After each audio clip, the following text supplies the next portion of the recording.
Hey,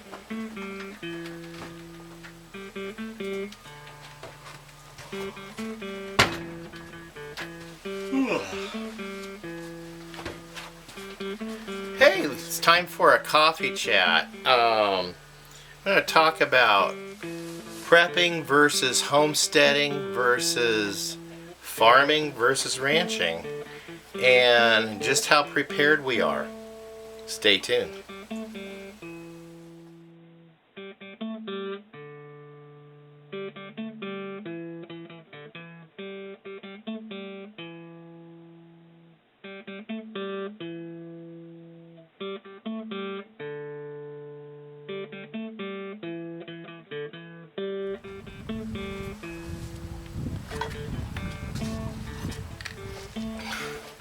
Hello folks, welcome back to Pine Meadows Hobby Farm. I'm your host Jerry Hansen. I'm taking advantage of a break in this weather. It's been awfully stormy these last couple of days, preventing me from getting into my garden and doing the things I need to do in the garden and outside around the homestead. But I can at least get in the greenhouse and get things prepared for the garden. And that's basically the subject of today's coffee chat, is preparedness. Let me go take a seat at the porch swing and we'll sit down and have that chat. Oh, I had a question posed to me the other day, and it got me thinking about preppers, homesteaders, farmers, ranchers, and thinking about the what we all have in common. Basically, it's everything. Fundamentally, exploring the definitions of prepper, or even a homesteader, and even a farmer. These individuals are all synonymous. They're the same type of individual. They do the same things, exactly the same things.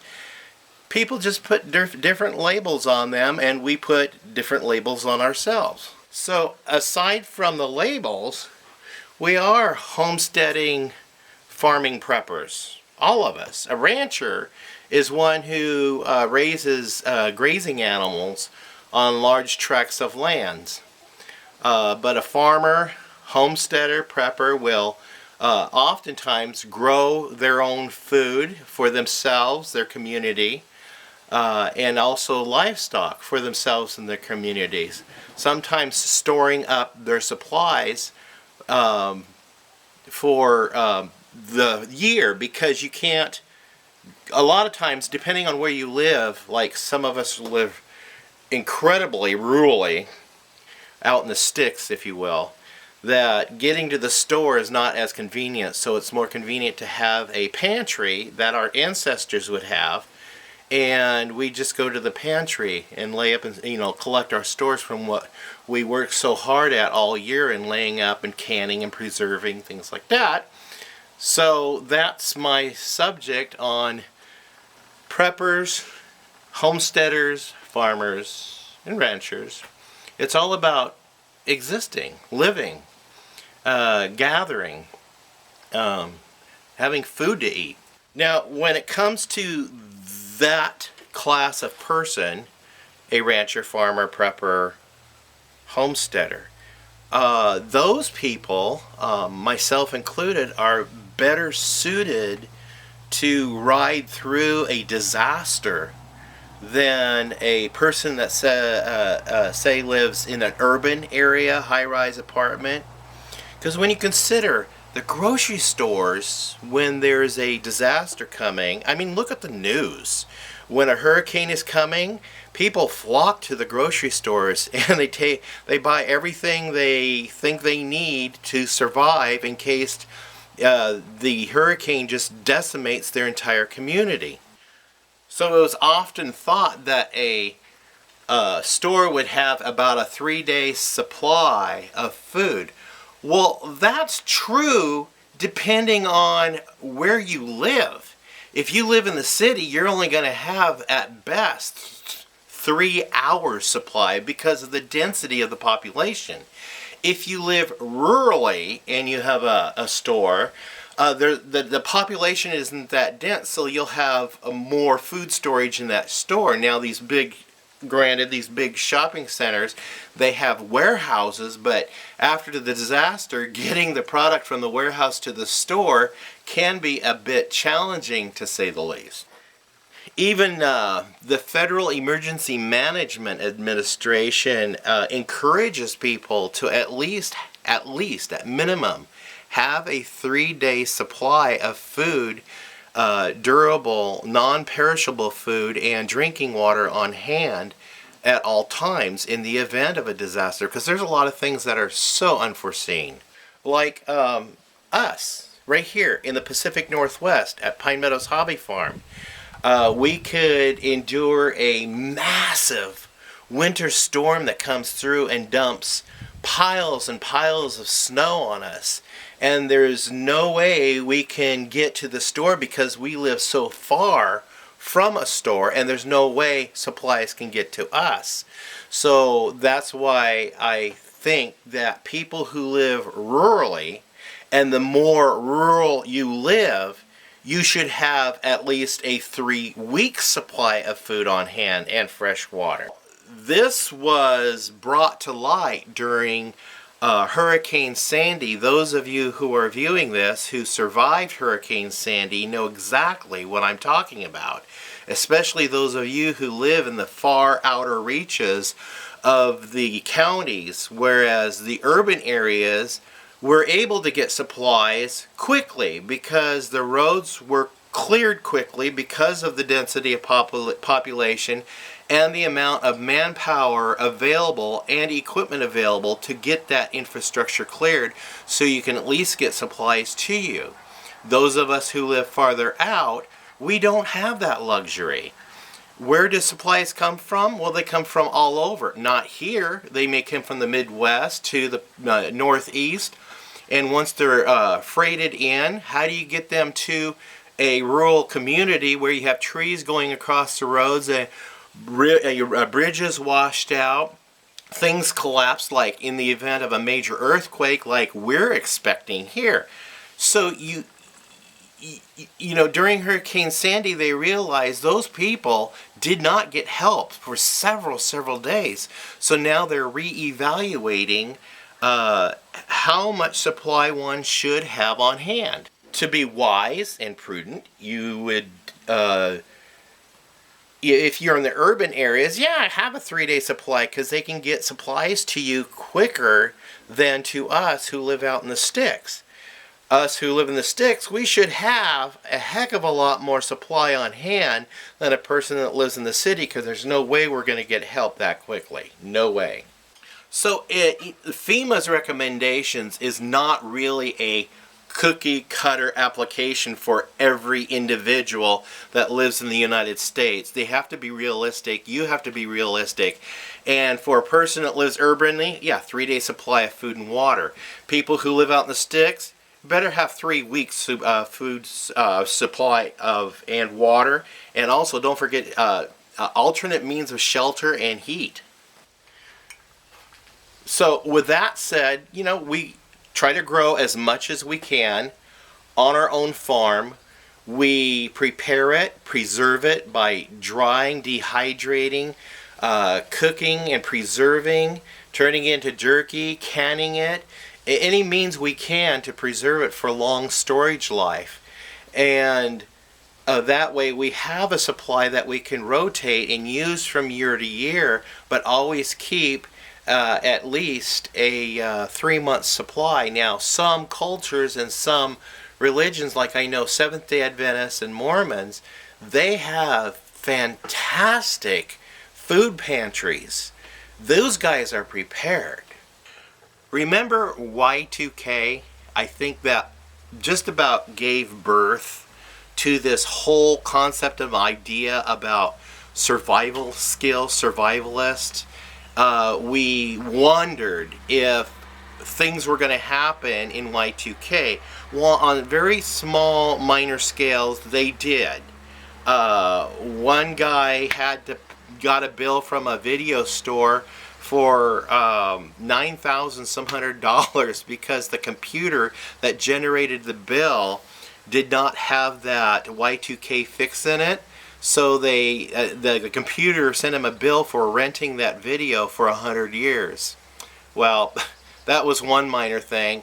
A couple of major things happened, but they weren't really major of note.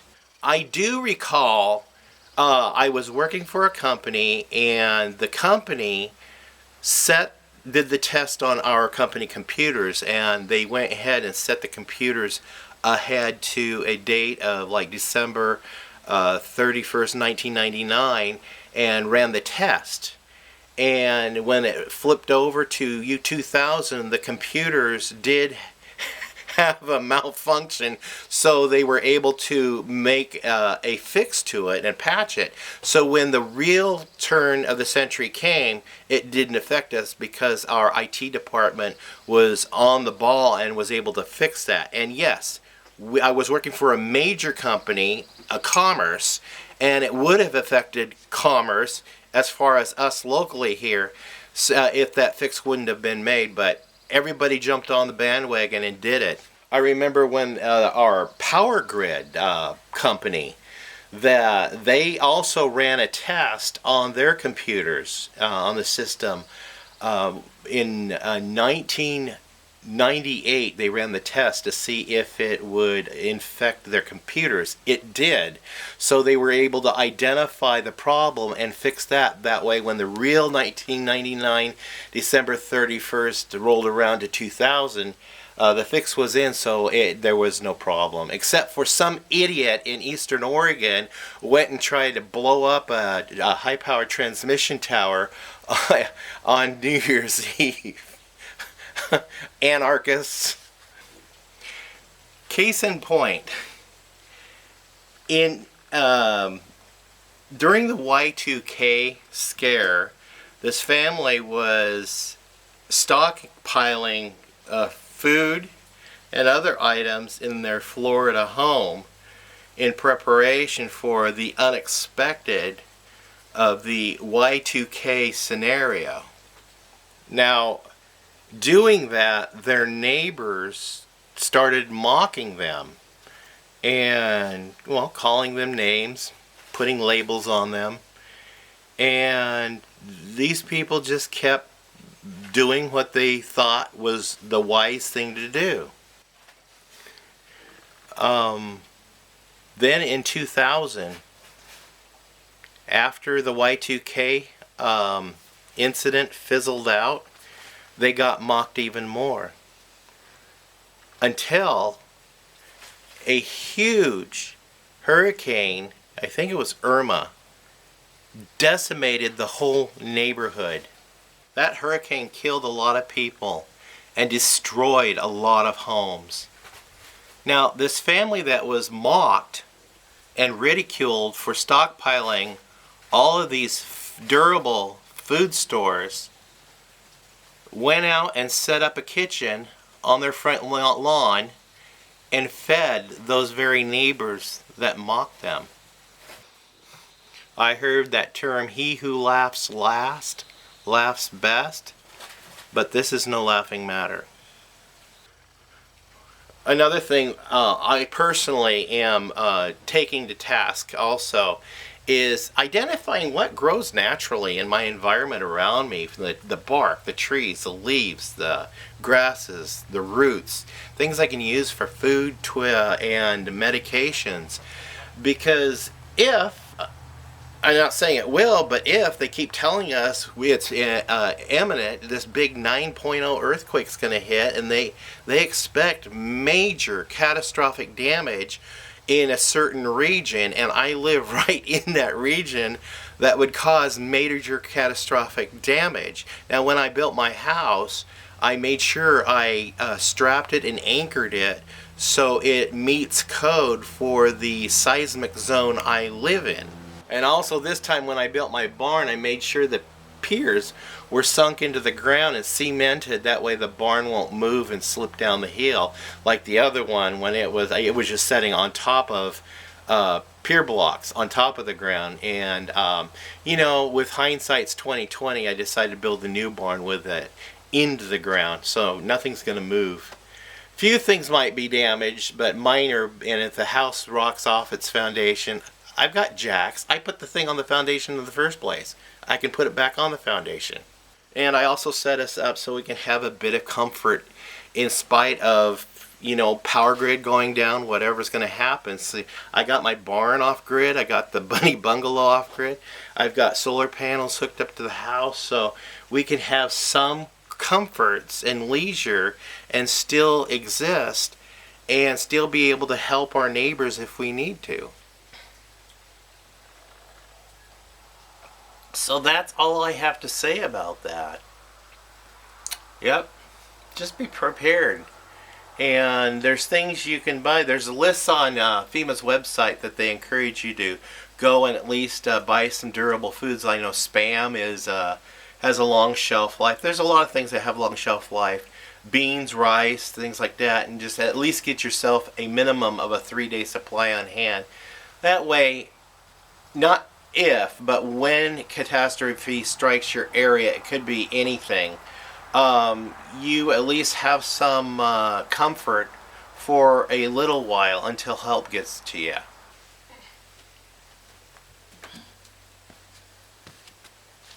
Well, I want to thank you guys for tuning in. I'm Jerry Hansen, your host here at Pine Meadows Hobby Farm. Please subscribe, leave a comment, give me a thumbs up. It always helps the channel, and sharing the videos on other platforms really helps out the channel. Clicking that bell icon down below next to the subscription panel, it also gives you a alert that I have uploaded a new video.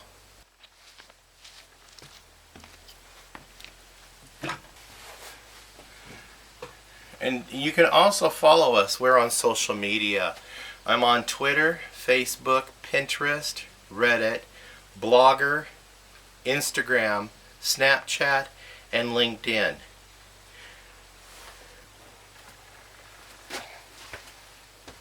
We'll see you guys later. Bye-bye.